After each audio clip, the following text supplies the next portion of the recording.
తాకట్లో ఉన్న మీ బంగారాన్ని విడిపించి ఆ రోజు ఆన్లైన్ రేటుకి కొంటాం. Sharma gold company.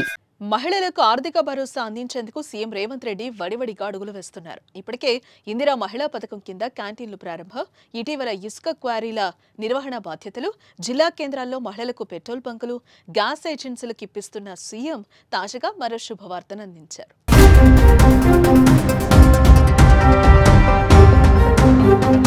తెలంగాణలో కాంగ్రెస్ ప్రభుత్వం మహిళలకు పెద్దపీట వేస్తోంది. ముఖ్యంగా మహిళల సంక్షేమ పథకాలకు అమలు చేస్తోంది. గెలిచిన వెంటనే మహాలక్ష్మి పథకం కింద రాష్ట్ర వ్యాప్తంగా ఆర్టీసీ బస్సులో ఉచిత ప్రయాణం కల్పిస్తున్నారు. ఇదే కాకుండా 500 రూపాయలకు గ్యాస్ సిలిండర్ను అందిస్తోంది.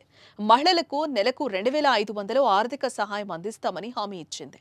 వీటితో పాటు మహిళల ఆర్థిక భరోసా కోసం మరిన్ని పథకాలను ప్రవేశపెడుతోంది.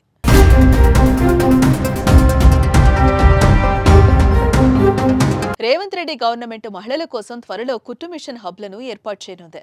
ఇందిరా మహిళా శక్తి పథకం ద్వారా కుట్టు మిషన్ హబ్లను ఏర్పాటు చేసి వీటి ద్వారా డ్వాక్రా సంఘాల్లోని మహిళలకు శిక్షణ అందిస్తారు.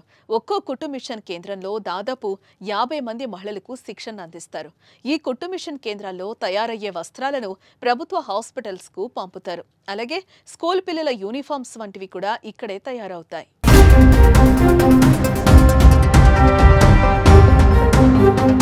అంతేకాకుండా ఈ కుట్టు మిషన్ కేంద్రాల్లో శిక్షణ పొందిన వారికి మరో ప్రయోజనం కూడా ఉంది. మహిళా శక్తి పథకం కింద రుణాలు కూడా అందజేస్తారు. ఇలా ఆర్థిక బాసటకు అవకాశం కల్పించడంతో పాటు స్వయం ఉపాధి పొందే విధంగా చర్యలు తీసుకుంటున్నారు. వరంగల్ తూర్పు, పశ్చిమ వరంగల్, వర్ధన్నపేట, పరకాల నియోజకవర్గాల్లో కుట్టు మిషన్ శిక్షణ కేంద్రాలను ఏర్పాటు చేయనున్నారు. ఒక్కో కేంద్రం ఏర్పాటుకు దాదాపు 20 లక్షలు ఖర్చు చేయనున్నట్టు సమాచారం.